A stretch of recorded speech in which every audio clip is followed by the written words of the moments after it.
नमस्कार, स्वागत है आप सबका। मैं हूं पुनीत पाठक और आप देख रहे हैं मेरा मध्य प्रदेश। मध्य प्रदेश की खबरें विस्तार से दिखाते हैं। देवास में वन विभाग के एक जांबाज गार्ड ने जंगल के लिए अपनी जान तक कुर्बान कर दी। अपराधियों ने फॉरेस्ट गार्ड की गोली मारकर हत्या कर दी। गार्ड दरअसल अपराधियों का पीछा कर रहा था और अपने ही मोबाइल से वीडियो भी बना रहा था और इसमें उसके हत्या की लाइव तस्वीरें कैद हो गई।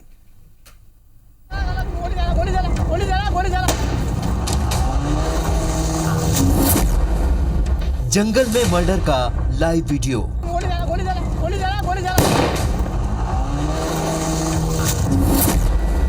अपराधियों का पीछा कर रहा था फॉरेस्ट गार्ड।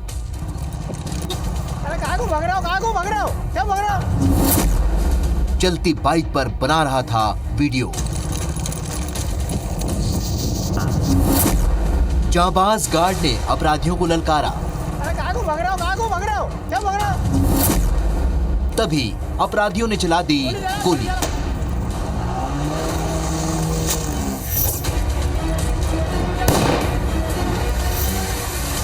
और इस तरह शहीद हो गया देवास का वन रक्षक मदन लाल वर्मा। अपराधियों ने गोली मारकर उनकी हत्या कर दी। हत्या का ये लाइव वीडियो देवास के कुंजापुरा वन परिक्षेत्र के रतनपुर बीच का है।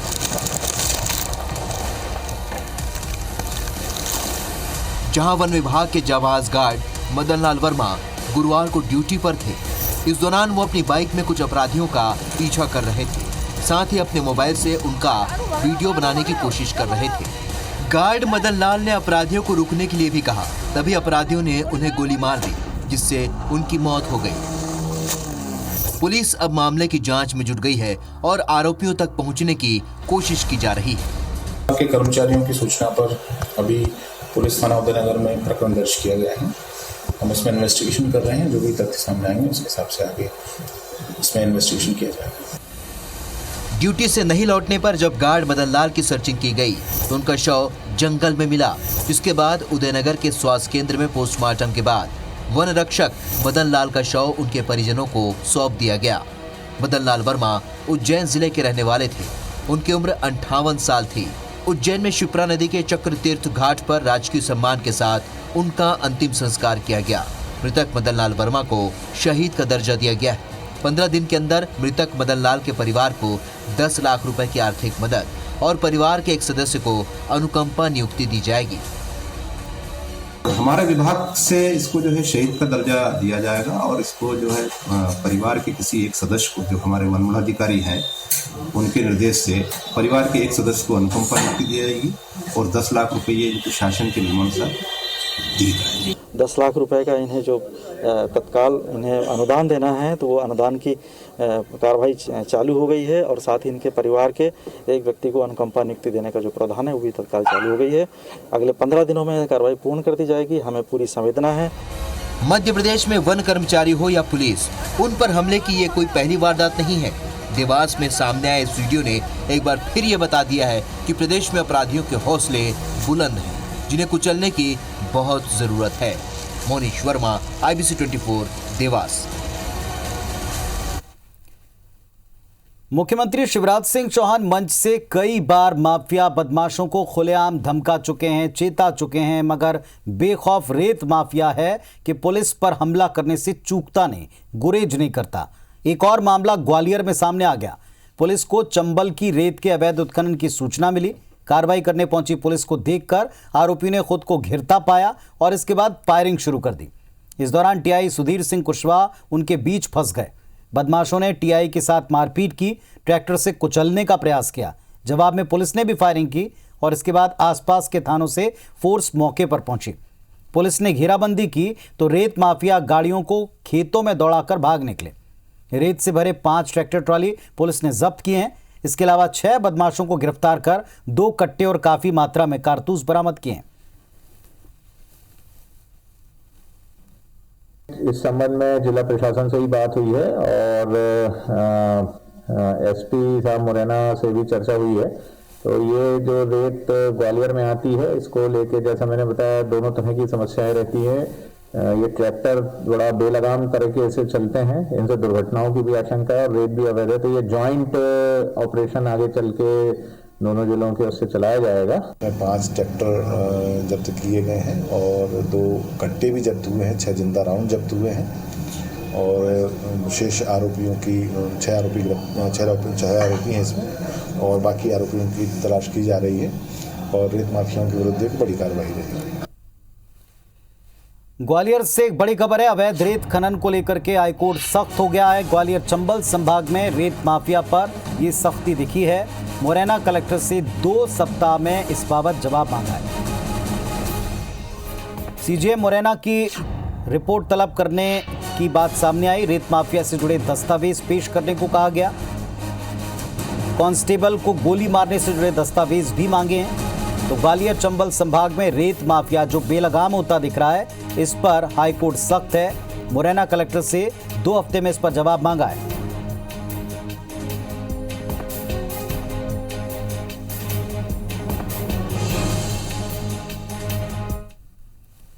और ग्वालियर का रुख करेंगे। हमारे सहयोगी नासिर गौरी इस वक्त हमारे साथ में सीधे जुड़ रहे हैं। सीधे नासिर का रुख करते हैं। नासिर, ये जो 3 घटनाक्रम हमने दिखाए बताने के लिए काफ़ी है कि लाख चेता लें, लाख धमका लें, बड़े बड़े दावे कर लें मंचों पर, लेकिन असल में माफिया अब भी बेलगाम है और ऐसा होने के पीछे कहीं ना कहीं एक संरक्षण दिखाई पड़ता है।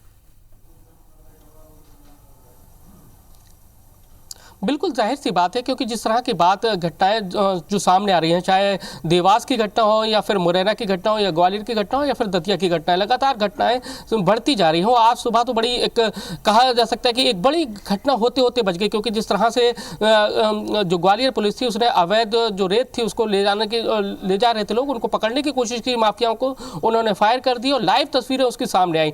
कल भी ऐसे हुआ था। कल दतिया में एक आरक्षक था, उसने अवैध रेत को ट्रॉली थी उसको रोकने की कोशिश की, उसको फायरिंग की गई, उसके भी हाथों में छर्रे लगे। लेकिन इसके बाद अभी कुछ देर पहले हाईकोर्ट की ग्वालियर बेंच में पूरे मसले पर सुनवाई हुई। हाईकोर्ट ने इस पूरे मामले को गंभीरता से लिया है और साथ ही मुरैना सीजीएम से इस पूरे घटनाक्रम की रिपोर्ट मांगी थी कि चंबल में अवैध उत्खनन हो रहा है कि नहीं हो रहा है। तो उन्होंने पूरी अपनी एक रिपोर्ट दी है, उसके मुताबिक चंबल में अवैध उत्खनन हो रहा है और कहीं ना कहीं प्रशासन की मिलीभगत है और कहीं ना कहीं उसमें राजनीतिक संरक्षण है, जिसके कारण अवैध उत्खनन नहीं रुक पा रहा है। ये पूरा उन्होंने अपनी रिपोर्ट में लिखा है। साथ ही याचिका में हवाला भी दिया गया है कि रेत के उत्खनन से, चाहे रेत का उत्खनन हो चाहे पत्थर का उत्खनन हो, उससे ग्वालियर चंबल अंचल में 13 से ज्यादा मौतें हो गई हैं और उसकी वो सीबीआई जांच चाहते हैं। लेकिन उसके बावजूद भी अभी तक प्रशासन ने कोई सख्त लहजे भरी कार्रवाई नहीं की है।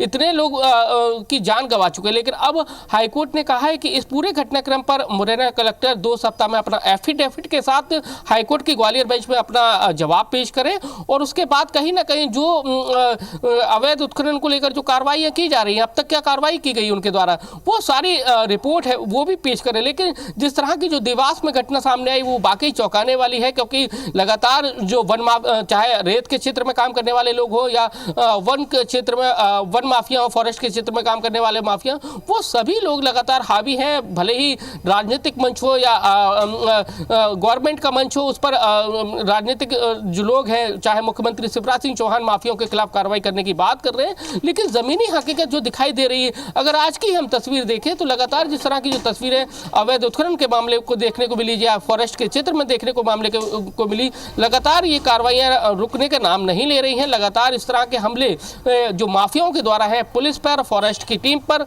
लगातार होते आ रहे हैं। जिस तरह आप भी बता रहे हैं और जिस तरह ये तस्वीरें हैं, सबसे बड़ी बात यह कि पहली बात तो इन पर कार्रवाई कोई करने की हिम्मत नहीं करता या अनदेखी लंबे समय तक चली आई, इसीलिए साहस बढ़ गया। लेकिन अगर पुलिस टीम या वन रक्षक सामने आ भी जाए तो अपनी जान बचाने के लिए वहां गोली चलाने तक से गुरेज नहीं करते। क्या इन मामलों में सख्ती नहीं बरती जा रही? क्या इन मामलों में कड़ी सजा नहीं मिल पा रही, जिसकी वजह से कोई खौफ नहीं है?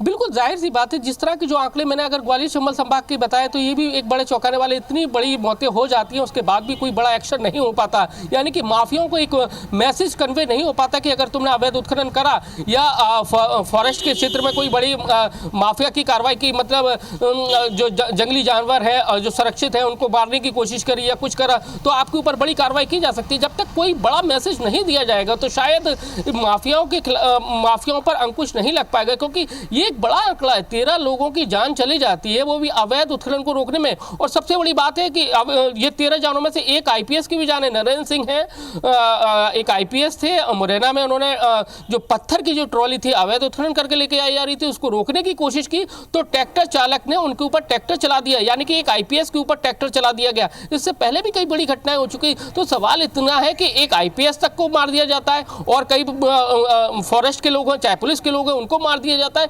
लेकिन एक कोई बड़ी नजीर ऐसी पेश अभी तक नहीं आई है कि माफियाओं के ऊपर सरकार ने कोई बड़ी कार्रवाई की हो, जिससे एक मैसेज गया हो कि अगर अवैध उत्खनन करा या रेत का अवैध उत्खनन करा या पत्थर का अवैध उत्खनन करा या फॉरेस्ट के क्षेत्र में कोई बड़ी आपने जो जानवर है या कुछ लकड़ी काटने का कोई भी बड़ा काम किया फॉरेस्ट्री, तो आपके ऊपर ये कार्रवाई की जाएगी।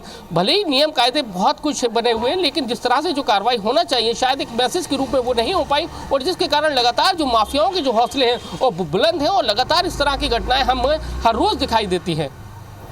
अब इन पर एक्शन कब होता है और किस तरह का जवाब दिया जाता है, क्योंकि हाईकोर्ट भी इस पूरे मामले पर सख्त दिखता है। माफिया पर केवल डायलॉग या डायलॉग के साथ एक बड़ा एक्शन होगा, ये देखेंगे, वरना इतने हौसले क्यों बुलंद हो रहे हैं, ये एक बड़ा चैलेंज प्रशासन के सामने भी है, सरकार के सामने भी। धन्यवाद आपका इस पूरी जानकारी के लिए। मुख्यमंत्री शिवराज सिंह चौहान ने प्रदेश को बड़ी सौगात दी। उन्होंने वीडियो कॉन्फ्रेंसिंग के जरिए विभिन्न नगरीय निकायों की 19 जल प्रदाय योजनाओं का वर्चुअली लोकार्पण और भूमि पूजन किया। 225 करोड़ की 12 योजनाओं का लोकार्पण और 142 करोड़ की 7 योजनाओं का भूमि पूजन हुआ है। नगरीय विकास और आवास मंत्री भूपेंद्र सिंह मौजूद रहे। इस दौरान मुख्यमंत्री शिवराज सिंह चौहान ने कहा, प्रदेश में हर पात्र परिवार आयुष्मान कार्ड बनवाए, जिसके जरिए साल में 5 लाख रुपए तक का निःशुल्क इलाज चिन्हित निजी अस्पतालों में भी मिलता है। सीएम शिवराज ने कहा, हर नगर स्वच्छता में आगे है और ऐसे में प्रयास बढ़ाते जाएं, नशा मुक्ति अभियान चलाए जाएं। मुख्यमंत्री ने नगरीय निकायों के लोगों से सीधे संवाद किया।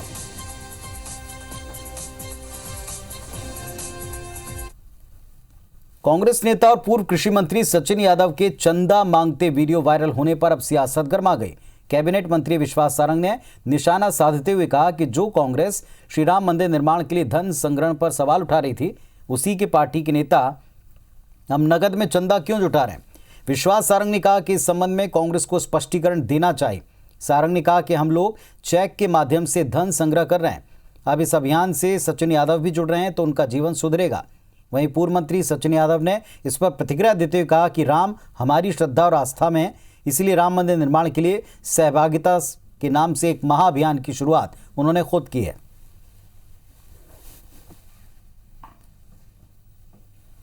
अब उनकी भी पोल खुल गई। राम को विवादास्पद करना और राम मंदिर को विवादास्पद करना ये कांग्रेस की नीति भी है और नियत भी है, पर इस देश का करोड़ों करोड़ों हिंदू अपने आस्था के केंद्र अयोध्या में श्री राम के जन्म स्थान पर भव्य मंदिर बनाने के लिए कटिबद्ध है। हम सबका विश्वास भगवान राम में है, हमारी आस्था का प्रतीक भगवान राम है, और इसीलिए अभी हम जो धन संग्रह करने का अभियान हमने छेड़ा है, बड़ा उत्साह के साथ जो है लोगों ने इस महाअभियान में हिस्सा लेने का काम किया है।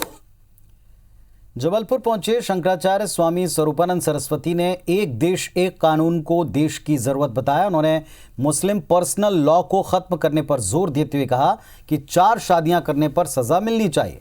उन्होंने उदाहरण दिया कि हिंदू मैरिज एक्ट में 2 शादियां करने पर सजा है, उसी तर्ज पर कानून बनाकर मुस्लिमों पर भी इसे लागू करना चाहिए।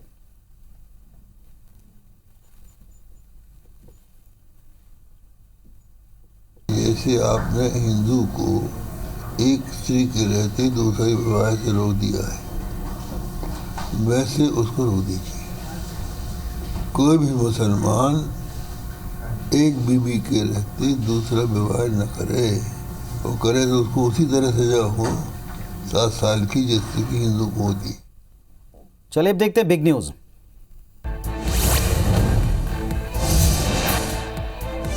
किसान आंदोलन तेज हो चला है। किसान कल 6 फरवरी को देश भर में हाईवे पर चक्का जाम करेंगे। भारतीय किसान यूनियन के नेता राकेश टिकैत ने कहा कि हम दिल्ली छोड़कर देश भर में चक्का जाम करेंगे। दिल्ली के कई बॉर्डर्स किले में तब्दील हो गए।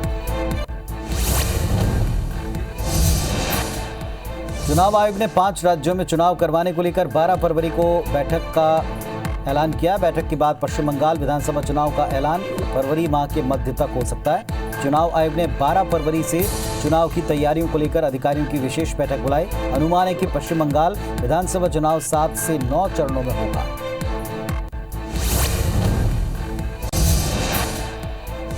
बीजेपी के राज्यसभा सांसदों को 8 से 12 फरवरी तक सदन में मौजूद रहना होगा। इसके लिए बीजेपी ने अपने राज्यसभा सांसदों को सरकार के स्टैंड का समर्थन करने के लिए व्हिप जारी किया। व्हिप में बीजेपी के राज्यसभा सांसदों को 8 फरवरी से 12 फरवरी तक सदन में मौजूद रहने के लिए कहा गया है।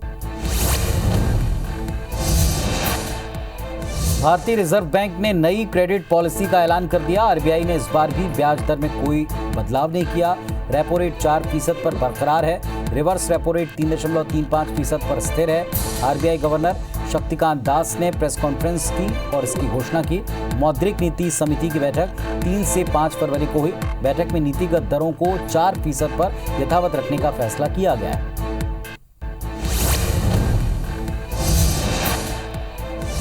मध्य प्रदेश में बच्चों को निमोनिया से बचाने के लिए आज से सांस अभियान की शुरुआत हुई। इस अभियान का शुभारंभ भोपाल के मिंटो हॉल में प्रदेश के स्वास्थ्य मंत्री डॉक्टर प्रभुराम चौधरी ने किया। बच्चों में निमोनिया से मौत की दर 15% है। 5 वर्ष तक के बच्चों को निमोनिया से बचाने के लिए अभियान शुरू किया गया। चलिए कुछ अन्य खबरें देखते हैं। मध्य प्रदेश के सांसदों को अब आदर्श गांव का पाठ पढ़ाया जाएगा, जिसमें एक बात पर फोकस होगा, आखिर आदर्श ग्राम क्यों जरूरी है।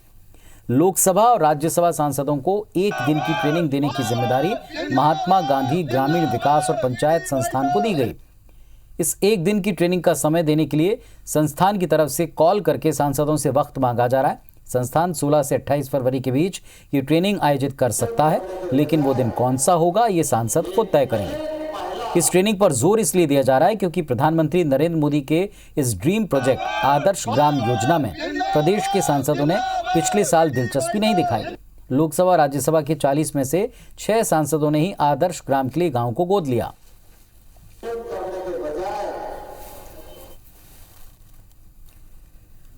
तो इस बुलेटिन में फिलहाल इतना ही। खबरों अपडेट्स के लिए आप देखते रहिए IBC 24। नमस्कार।